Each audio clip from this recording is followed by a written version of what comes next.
Welcome to our session today. We'll be continuing with, we'll be finishing up on internal controls. Actually, today will be our last day, then the rest of the things you will try to check them on your own. Since we might need to cover more things, I think from next week. I think after my other students who are writing exams, they finished. I think most of them are doing that next week. We need to do one or more extra classes so that we can be able to cover the things that I want us to cover before you face the next test. So probably after next week, I think from the other weekend, we might have to do the normal class plus the weekend class. Weekend, I might try to make it longer so that we can have maybe 2 per week until you write. But one of them will be during the weekend so that it can have longer time, whereby I will be able to allocate a little more time for that, so that we can cover as much as possible. Right. The last time that we met, we dealt with question 1 and we dealt with question 2, if I still remember quite well.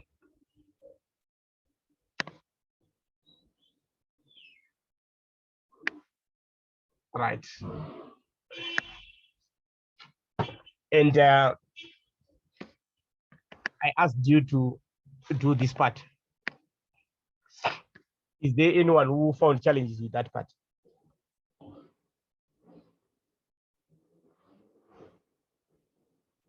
Because I remember that we did the first part and I asked you to do the second one. So I would assume that it was done. So I will start from number 3. Right, number 3, the background information in this section remains okay. Background and information of Payroll Incorporated. Right, you have been appointed as a first-year trainee accountant at Payroll Incorporated, a medium-sized audit firm. You will be part of the audit team auditing Frosties Private Limited. Frosties is a new audit client. The audit partner in charge of the audit is Mrs. Aizwane, recently married to Mr. Aizwane. Hello? Oh, I'm sorry. Okay, the chairperson of the board of at Frosties. Sorry, I thought it was a contribution. No, it's okay. Payroll Incorporated has 4 audit partners and 25 audit staff members. Frosties will be the first, largest, and most computerized client. Except for you, none of the other team members, including the audit partner, are familiar with complex computerized environments.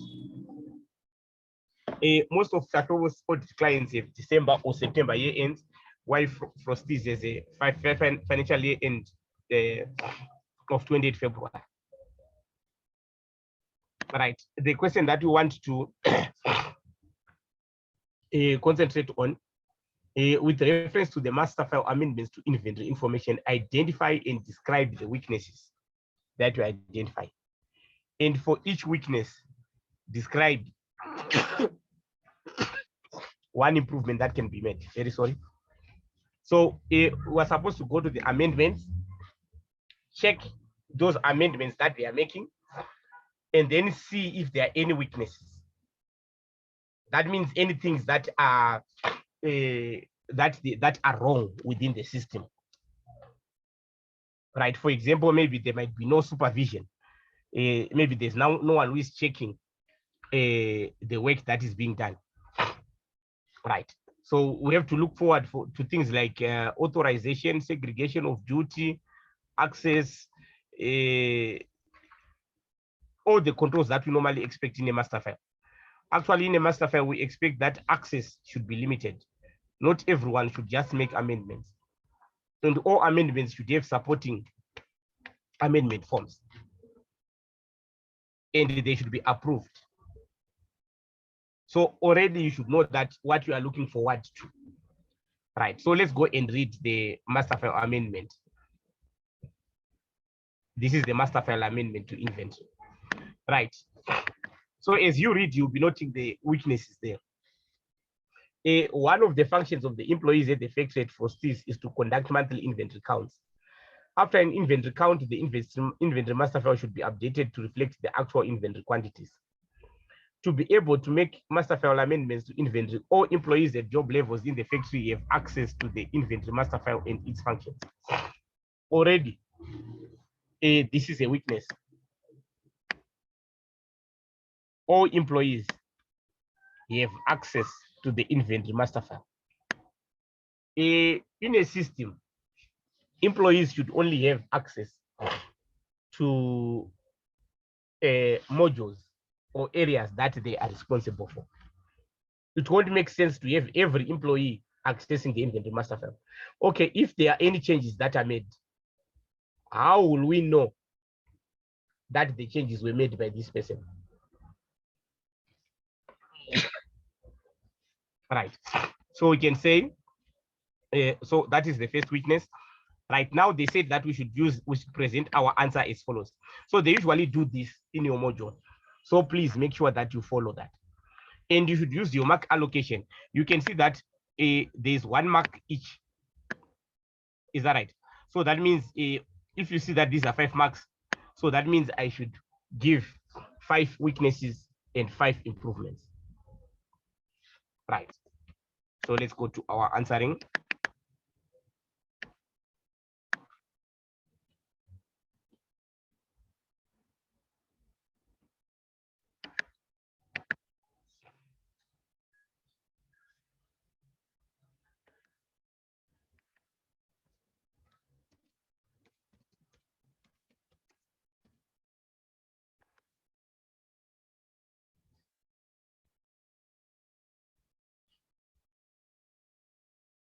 Right.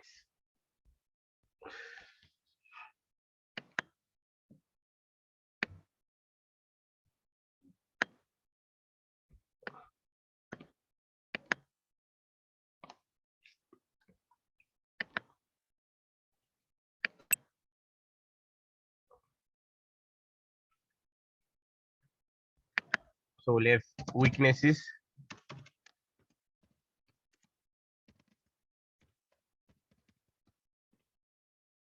Then B.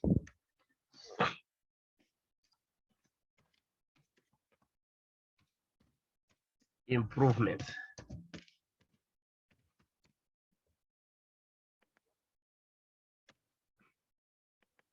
Right. All employees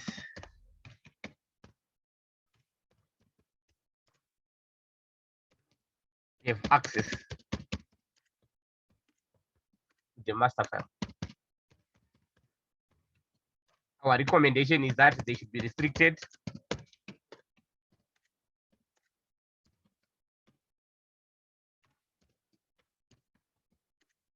access to the master file.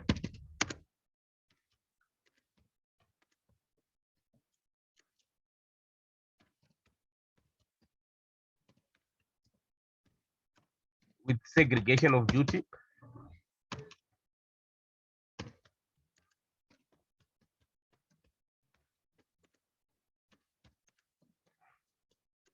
That means we should have designated employees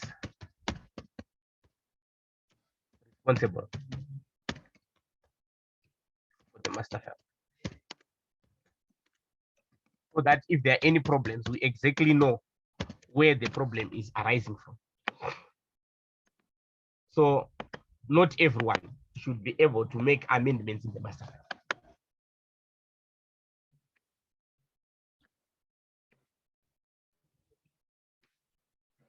Any questions there?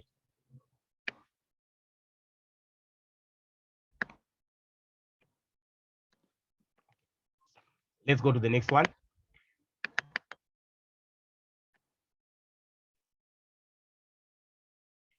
Right. To obtain access, we're now here. To obtain access to the master file, an employee is required to enter a username and password. That is very correct. There's nothing wrong with that. Actually, that is what is required so that there will not be any unauthorized access. They should have a username and password so that that control is correct. The password that should be entered is changed on a monthly basis and circulated to all employees in that factory who should maintain password secrecy. Right, that is a weakness. employees should have unique usernames and unique passwords, even if they are accessing the same things. We should not have a common password that is exchanged among employees. That can make it difficult to make a trail to see who did what. So we're saying there's a weakness in that. All employees are sharing the same username and password.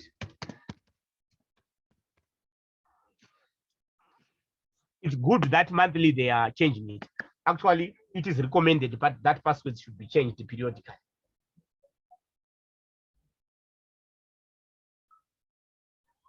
Is that right? So we are saying all employees should use unique usernames and passwords. We should not be shared. I'm sorry, Eugene, can I ask? Yes. So for the weaknesses, according to the required, it says identify and describe. And I'm not sure on our weaknesses, are we only identifying or are we describing?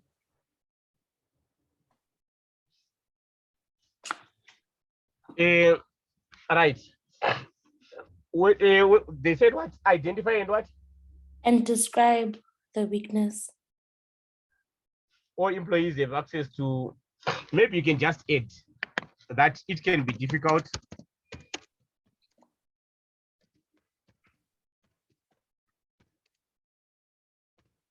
to trace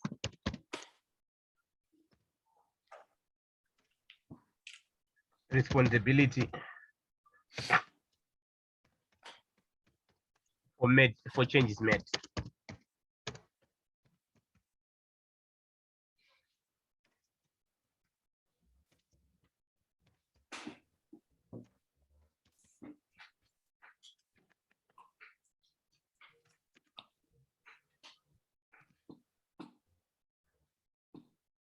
Right. The password can easily be abused.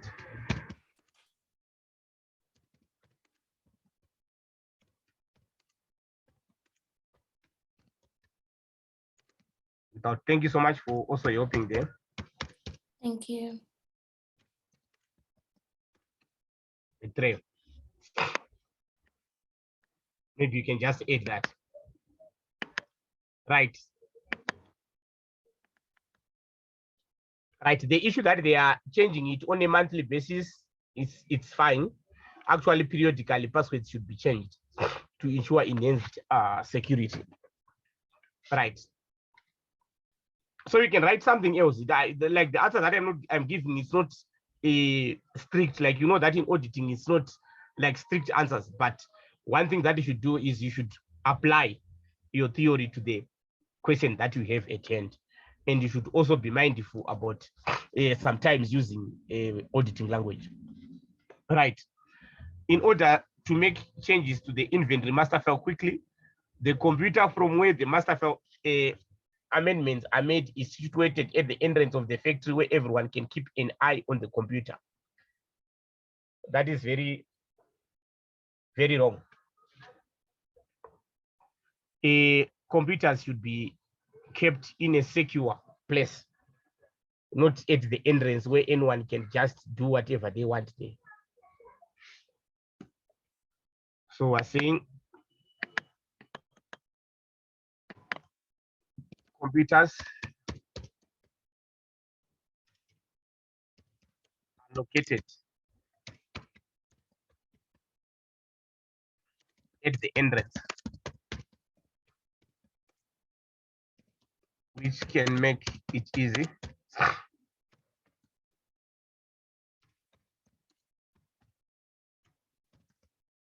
for unauthorized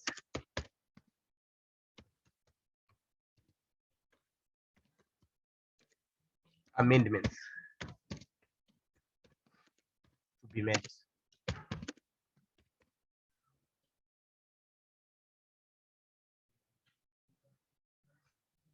Right. Computers should be kept in secure locations.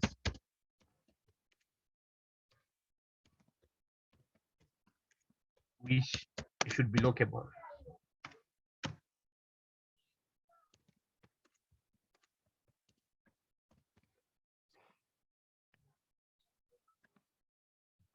We don't just have to put them where everyone can just access the system and do what they want. Right. During the financial year,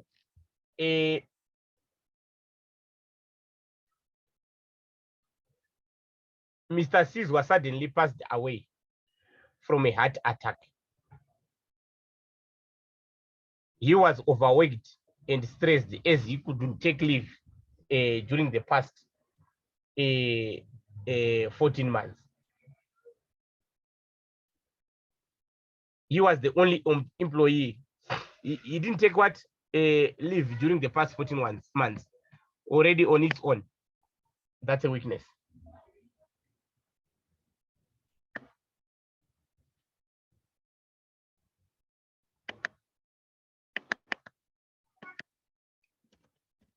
There is no compulsory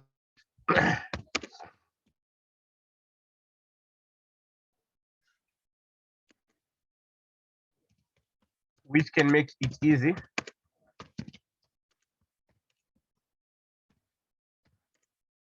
for employees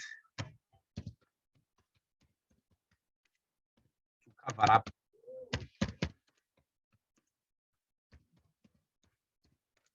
their fraudulent acts.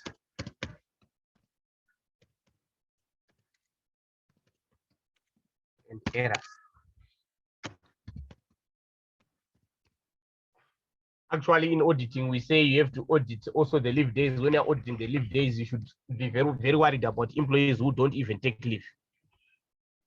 Some of them, they make sure that they are always at work. It's not about hard work, but they will be worried that once they go on leave, the person who will be doing their duties during that time might locate some of their things. Right. So they should be a minimum prescribed compulsory leave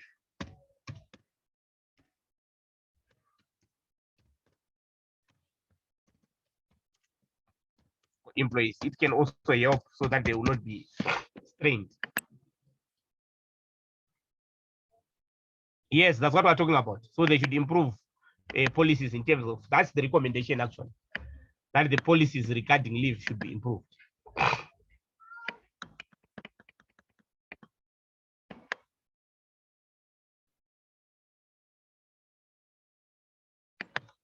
Right. He was the only employee who was familiar with making amendments to the master file. That's also a weakness on its own.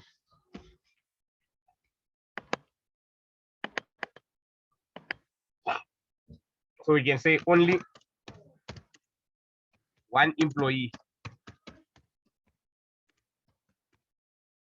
was able, we can say was familiar with making amendments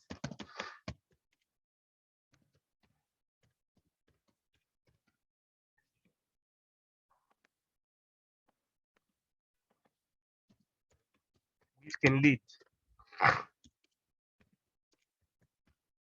into a crisis when the person is not at work or leaves the organization. Like even this guy died and he's the only one who knew everything. Nobody else knew that work. Is that right? The organization should have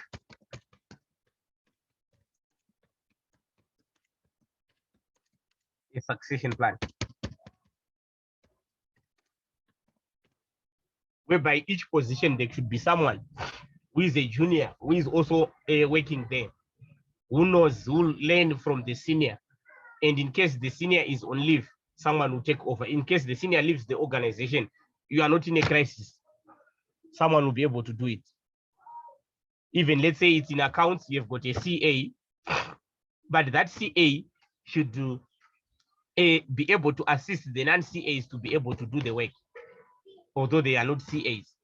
So that when he leaves, whilst you are looking for a new employee, a qualified person, these other guys can still be able to do most of the things that were being done because they could learn from the senior employee. Right. Then Ms. Sweet took over as factory manager with one of her first tasks to update the inventory master file. This was, however, not an easy task, and no one else could advise her how the system works. She did a little bit of research and watched a few YouTube videos explaining how the system works. Once she figured it out, she was able to update the inventory quantities using prepared and numbered master file amendment forms. Right, there are two weaknesses that I'm noting them. Number one, Mrs. Sweet goes into the hot seat without any formal training, without any handover takeover procedures. In an organization, there should be what we call handover takeover procedures. And of course, we can talk about Sis was suddenly passed away, but that's one of the roles of the succession plan, that those who are there should be able to hand over whatever processes that should have happened, that should have been done by Mr. Siswa, because they should understand part of, there should be some people who understand part of the things that Siswa is doing. Right. Miss Sweet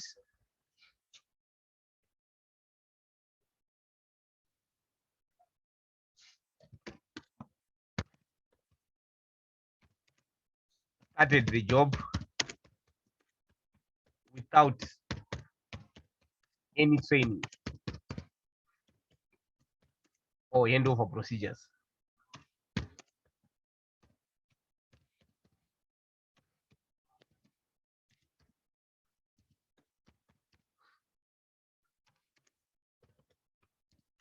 This may lead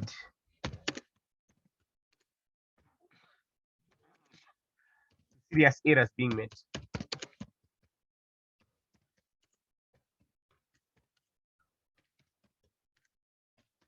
By Mrs. Sweet.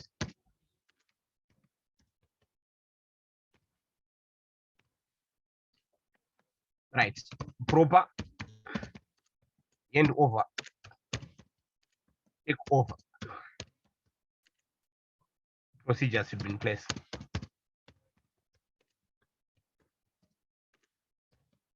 And that succession plan can also work to alleviate this, but we can't continue writing the same thing. Then we can also say there should be induction, and when necessary, training for new employees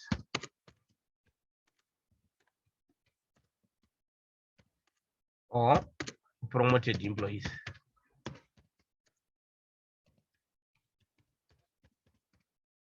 So I'm saying there should be training for these guys.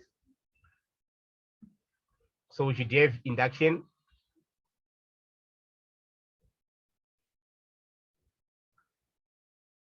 and training at the end of the day. Right. Any questions?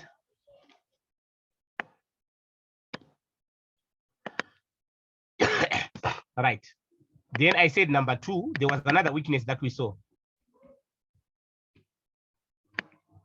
Unnumbered master file amendment forms.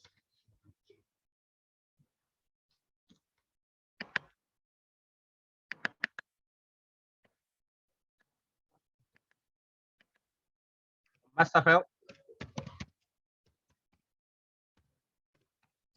amendment forms.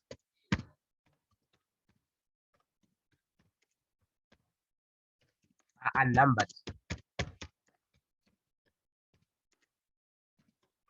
which can make it difficult. Yes. Completeness.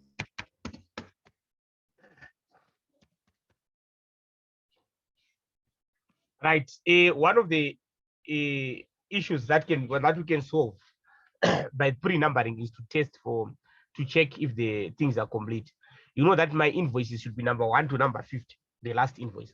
So if I check the invoices in the sales journal and I see that there's no number 24, that can tell me that maybe something happened. Maybe it was not recorded, or there can be something that happened there. We can even have master file amendment forms that are not affected, that are not updated in the system. Why? Because we can't trace if we entered everything. So, but if they are pre-numbered, we can be able to trace if all of them were captured.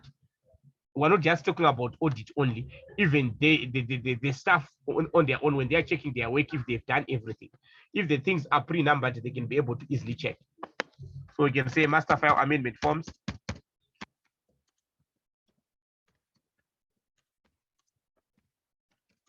should be pre-numbered.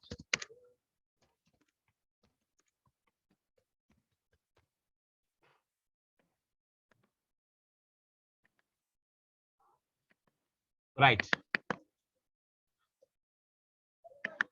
Then after updating the inventory master file, no authorization is required, as Ms. Sweetie is part of the senior personnel of Frosties. All changes were therefore available immediately, and a backup was made in 3 generations: grandfather, father, and son, which are stored on site. There are 2 weaknesses that I see there. Number 1, there's no authorization. Regardless of the fact that someone is senior, there should be segregation of duty. You can't authorize yourself. No matter how senior you are, there should be someone who should be able to check that way. That's why you see when checks maybe are being signed in a smaller organizations, even the manager himself, he cannot just pass the payment. Maybe a junior employee like an accountant might also have to sign. Right. So we can say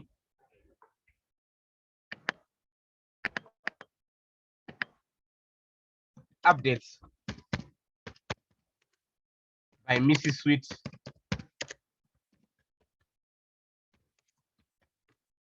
are not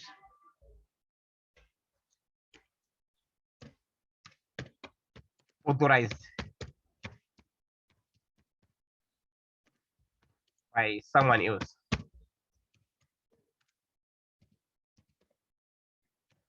Which can make it easy for Mrs. Sweet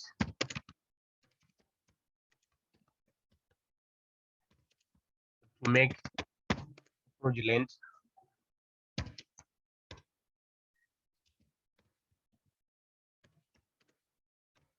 amendments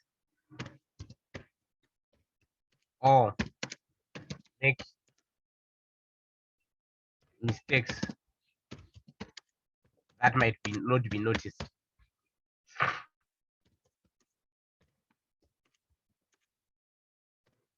Yeah, like we know that in life there are different ways in which you can do wrong things. There are some people who do wrong things deliberately, which can be what we talk about fraud. But there are some people who do wrong things because they don't know. Simply because you don't know, you are continuously doing the wrong thing, thinking that it's correct. But now, if there's someone who also checks, they can be able to notice that you are doing the wrong thing, and they can alert you, and you can learn. And from then on, you now make good, correct things. So Miss Sweet, if she doesn't know if she's doing it wrongly, nobody checks that she's doing it wrongly or correctly. But that could have been assisted if there was someone else checking. So we're saying an independent person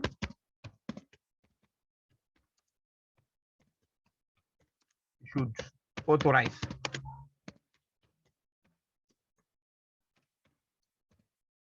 amendments by Mrs. Sweet before updating the system.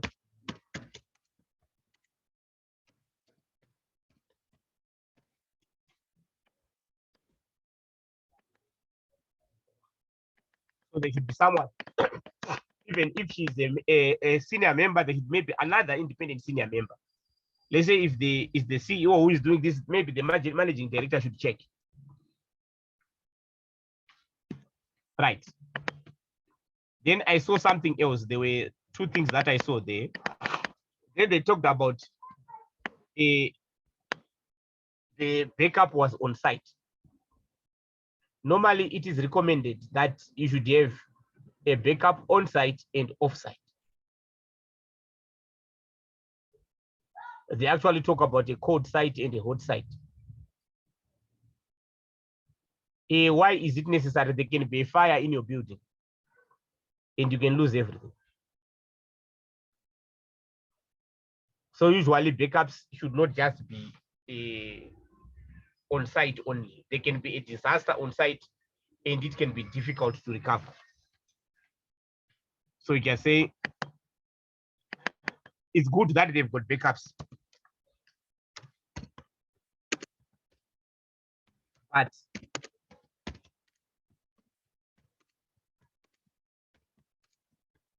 it can make it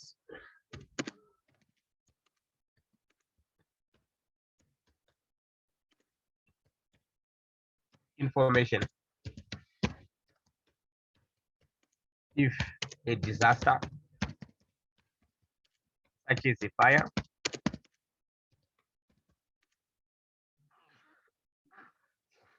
or floods break computers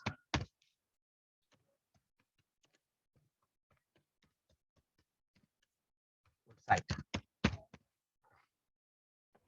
So backups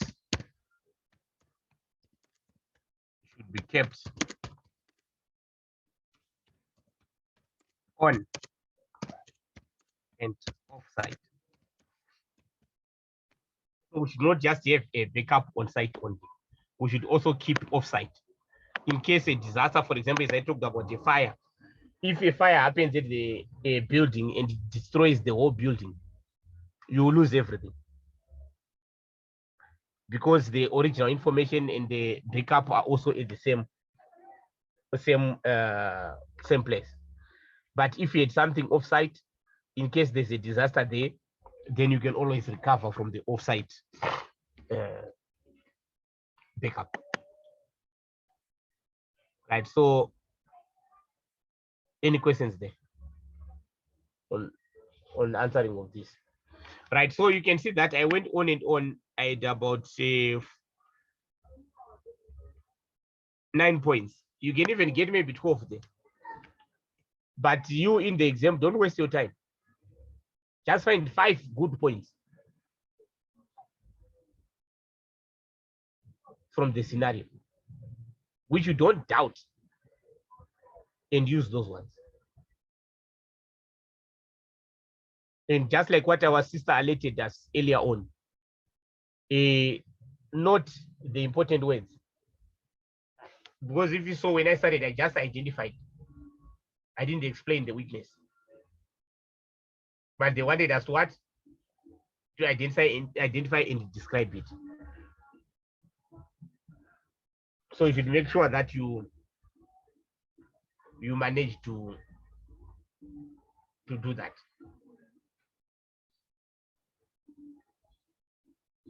Right. Let's move on.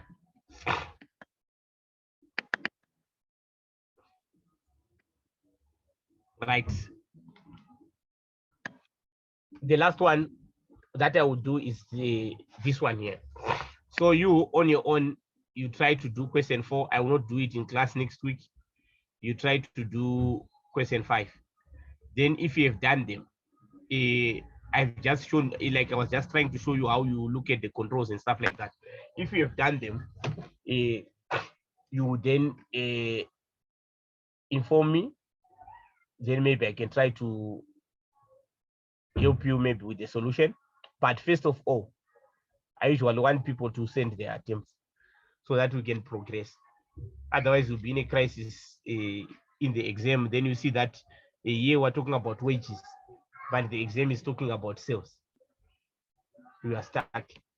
So you should know how to attack any questions. We can't do all of them, but you should know how to be able to do all of them. Right. So let's look at the second part. It says formulate tests of controls that you perform to test the manual and automated internal controls in the timekeeping of wage workers hours and payroll preparation. If you perform audit procedures using test data to test the automated controls, limit your answers to invalid test data. I think we talked about that last week. This invalid test data, you are trying to do something wrong on the automated there and then see if it passes through. Then another thing, you should always check this question, whether they want you to formulate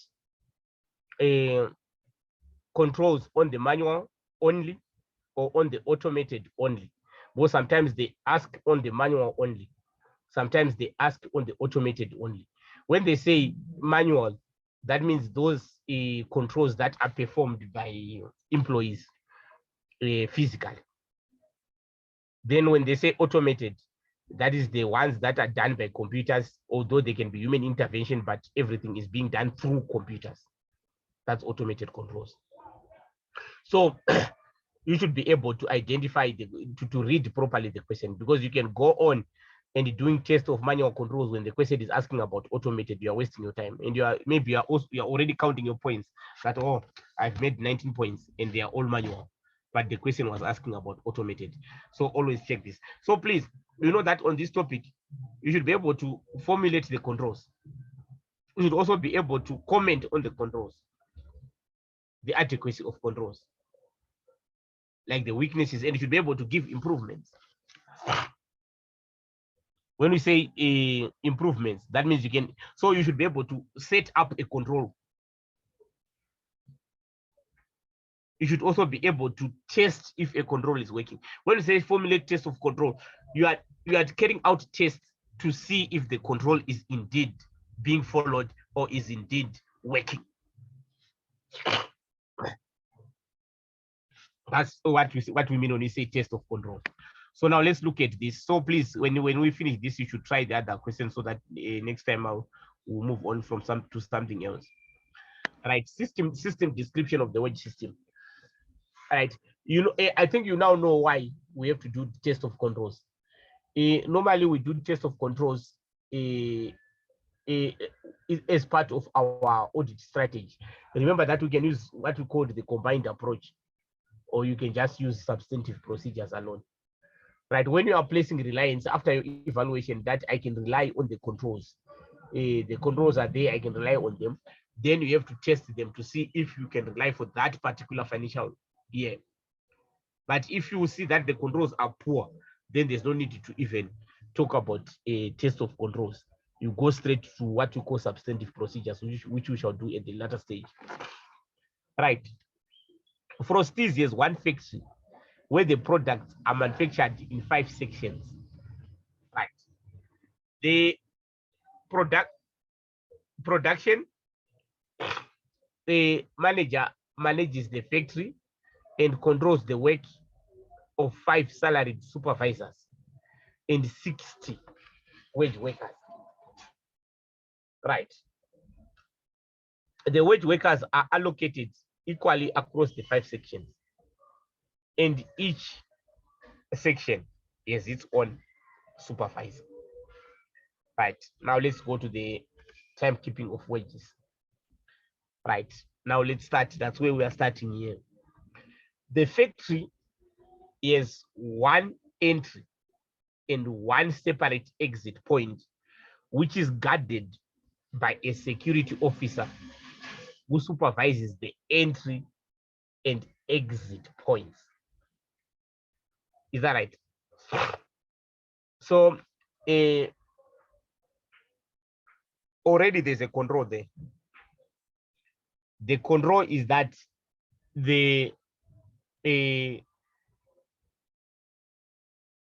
entry and exit is guarded by a security officer who supervises the entry and exit. So as an auditor, to test the controls, you can observe the employees coming in and going out, and check if that is done under the supervision of the what?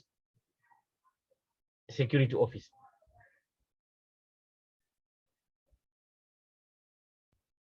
Is that right? So we can say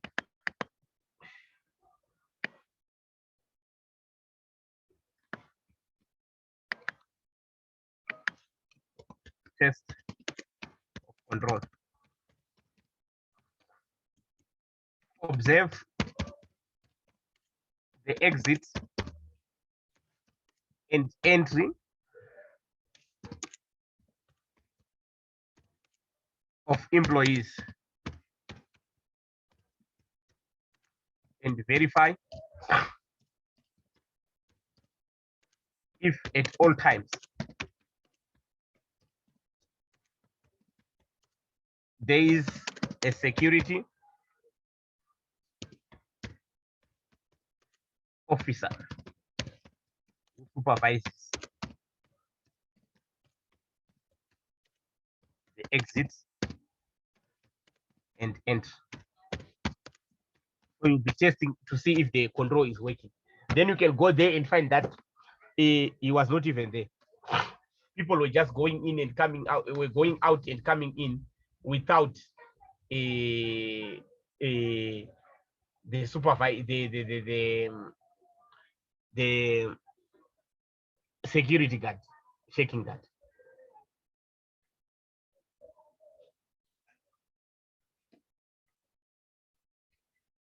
Right. Then they said to gain access or exit the factory, a wage worker must activate the turnstile by using a biometric reader, which is linked to an automated timekeeping system, which records the entry and exit times. Is that right? Right. So you can say observe the entry and exit of employees to check if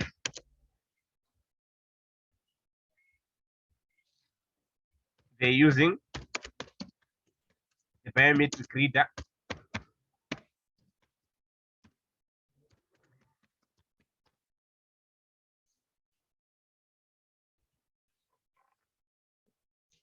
right. Then inspect the biometric reader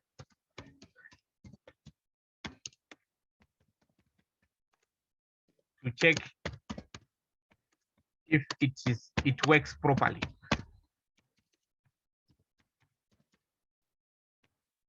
Maybe you just check some employees to see if it logs in the correct time and or it logs in the wrong time. Not to inspect the biometric reader. That means the information generated from the biometric reader for employees observed.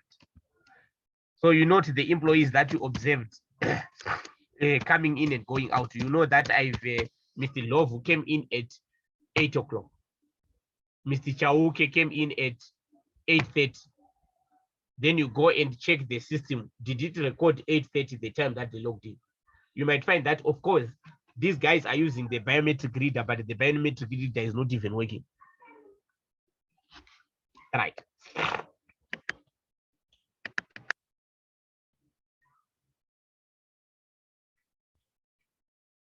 Right. Then, okay, you can also try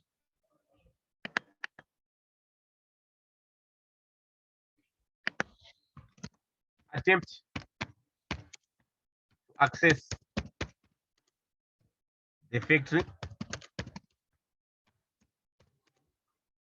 using an unauthorized fingerprint.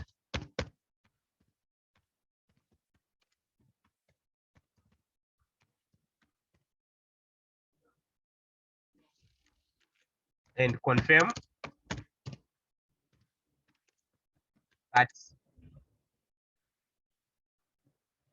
entry will not be granted. We know that they are using the biometric reader. So I go as a note, that's what they call invalid test. If you have access through maybe a thumb, you use another finger to see if you can get in. If you see yourself that you use the wrong finger and then you got in, then you know that there's a problem with the system. Right.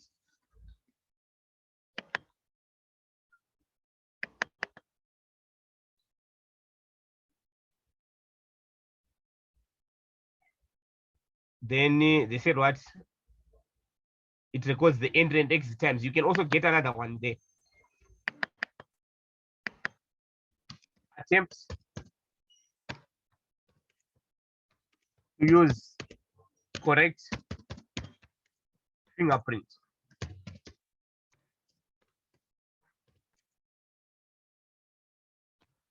To enter through the exit point.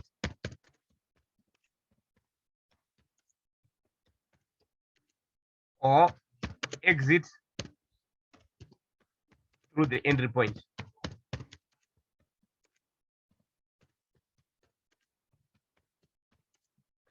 And confirm that this will be rejected. They say that there's an entry, there's an exit. So that means on the entry should just enter. So even if I've got the right fingerprint, I should not exit through the entry point. And I should not enter through the exit point. So you can try to see, because it can be possible that these guys are even coming in and going out, like they can log in as if they are in when they are out. So you have to check that. Right. Then according to their contractual agreements, the wage workers are required to clock in between 7:30 and 8:30 and 8 o'clock, and clock between 15:30 and 16 o'clock, and may not exceed 10 overtime work hours per week. Right. There are two things that are there. The entry time should be between 7 and 7:30.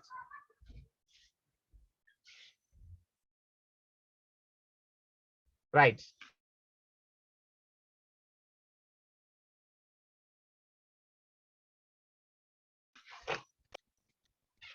So we can say you can obtain a report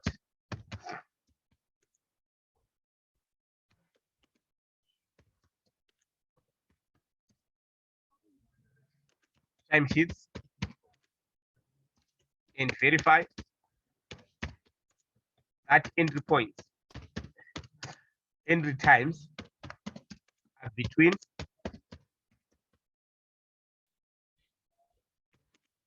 7:30 and 8 o'clock, and exit times are between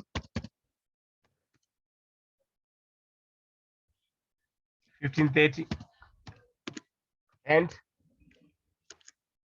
1600 hours.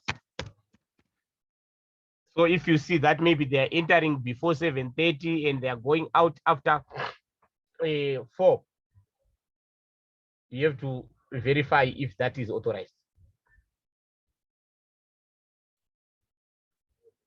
So you'll be trying to check if that is adhered to.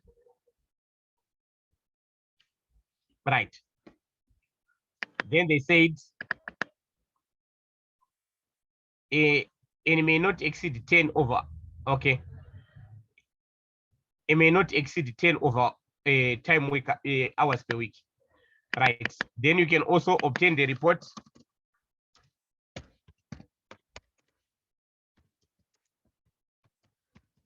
on timesheets.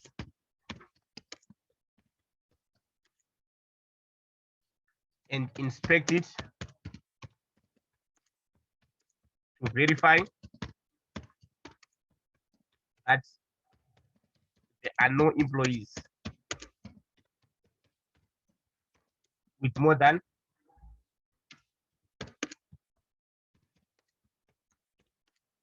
10 hours overtime.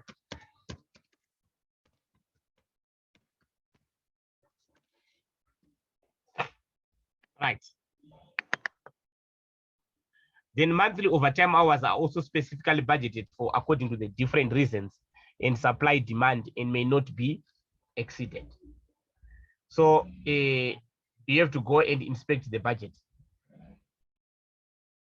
Is that right? So you inspect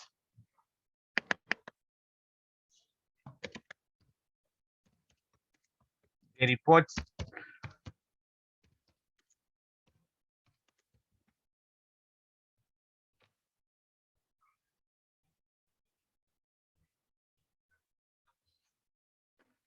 right to verify that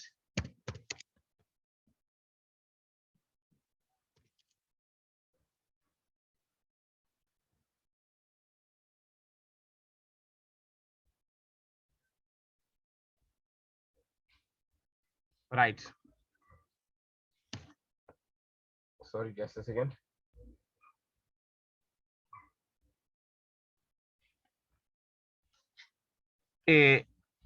All the approved and recorded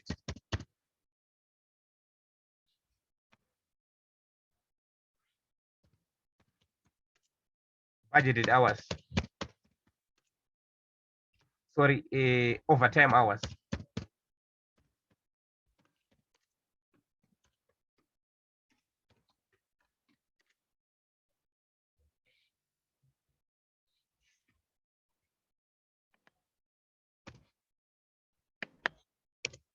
we budgeted for. So actually, you obtain, inspect the report and the budget. So you compare and check if remember that our budget may have the hours that have to be provided for, and check if they are in agreement. Right. Then next, the timekeeping system automatically calculates the normal and overtime workers after every day according to the times captured through the biometric reader.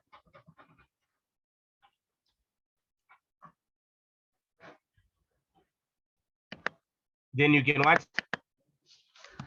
reperform the calculation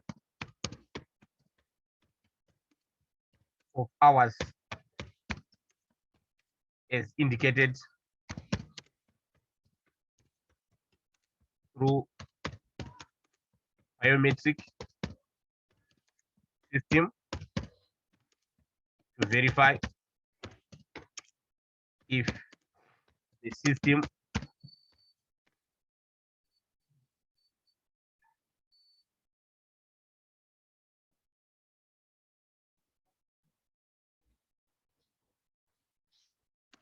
computes correctly.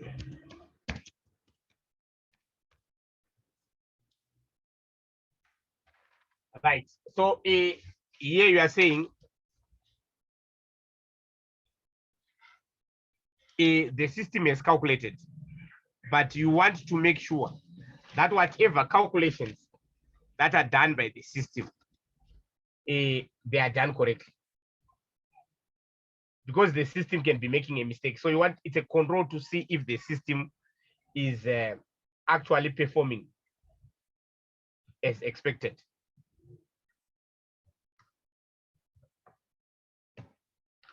Right.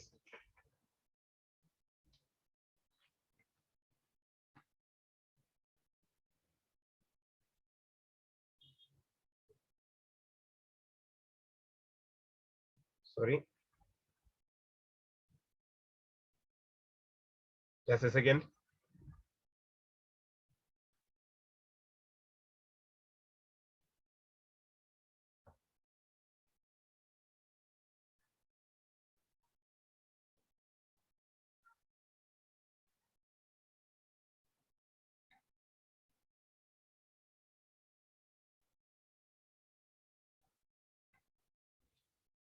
Right.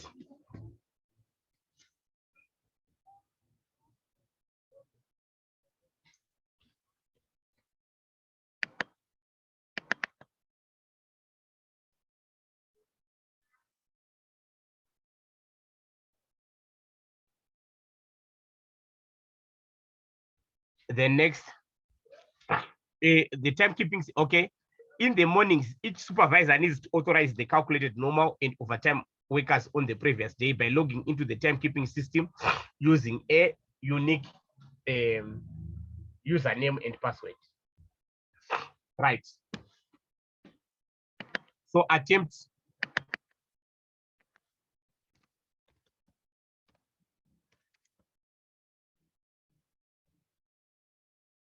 to log into the system using an invalid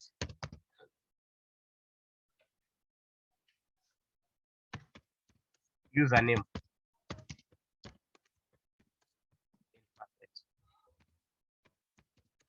and confirm that it is rejected.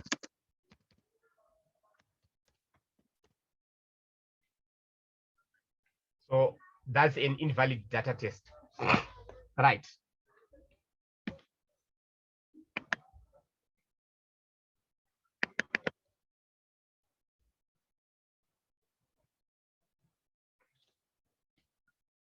Then also we're told that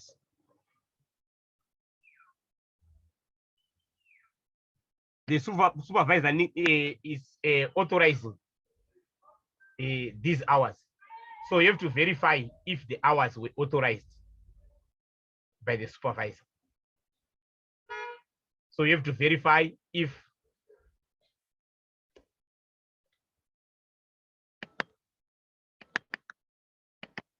inspect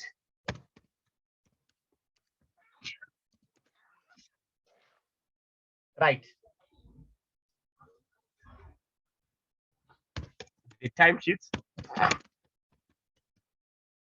for the supervisor's authorization.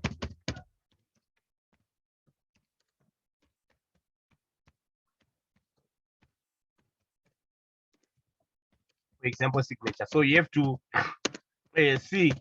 understand how he is authorizing. So then you have to check if he authorized the hours. Right. Payroll preparation.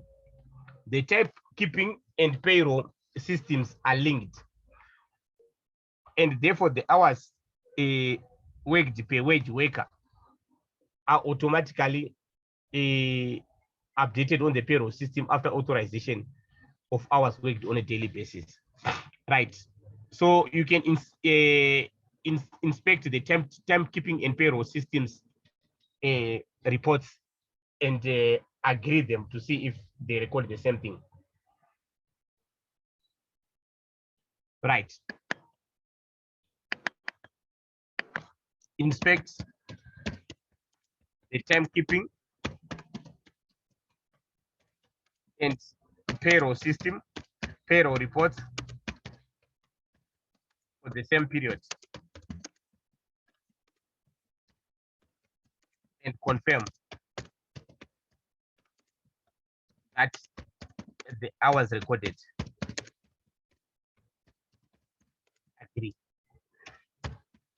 Because you might find that the system might not be working and you might not have, they might not agree. Right. Then to prepare the payroll, Miss Money logs into the payroll system using a unique one-time code that is sent to a predetermined cell phone number. Once access has been granted, Miss Money selects the prepare payroll function. Right. So there's a one-time code there. So you can attempt to access the system with an invalid one-time PIN and confirm that it is rejected. Then they also said this PIN, I think they said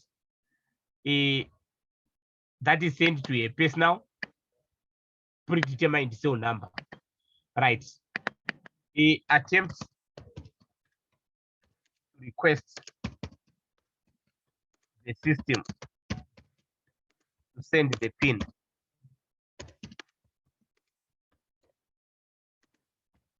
to a wrong number, which is not predetermined.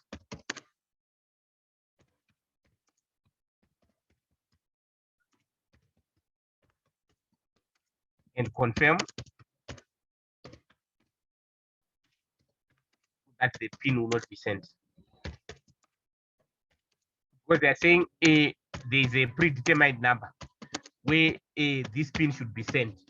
So try to see if it can, the wrong person can come and get that code. Right. Then once access has been granted, Miss Money selects the prepare payroll function. I don't see anything there. Then the prepare payroll function will present the payroll for the week by extracting the necessary information such as the workers' personal details, normal and overtime worked for the week, pay rate deductions, net wages. The system automatically calculates the net wages using the hours, pay rates, and deductions. Right.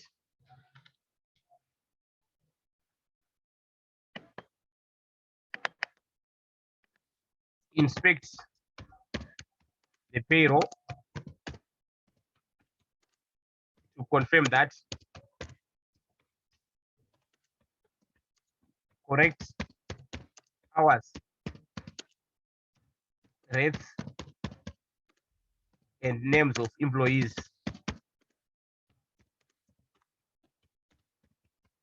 are used on the payroll. You can just take a sample of employees and then you verify that. Then you can re-perform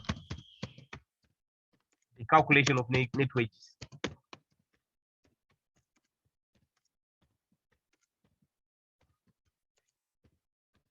To confirm that the payroll system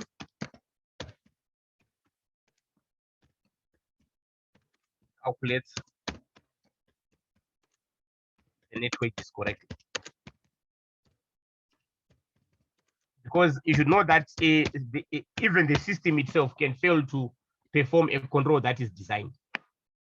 They design the control so that they can minimize errors by making the payroll system automatically generate everything.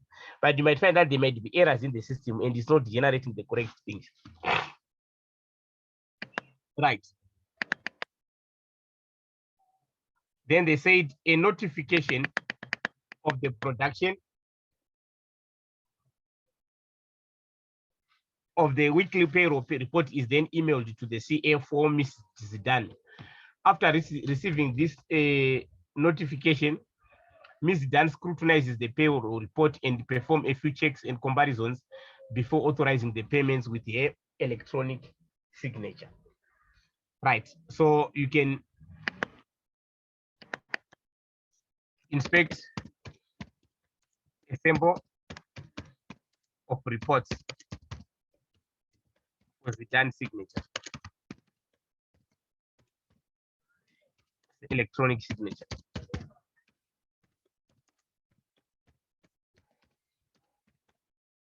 So you have to inspect the reports and check if the signature is provided. Right.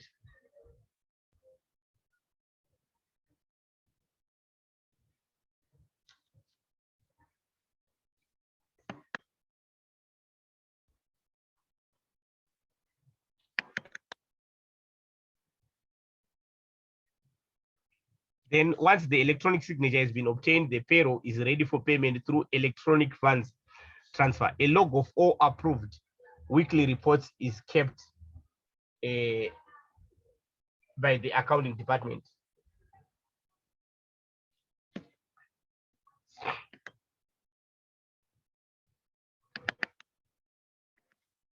Inspect the payroll reports and confirm that all reports for the period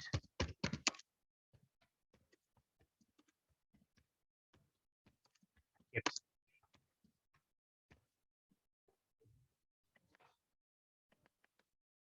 Right. So those are some of the controls that you can, some of the tests of the controls that you can use.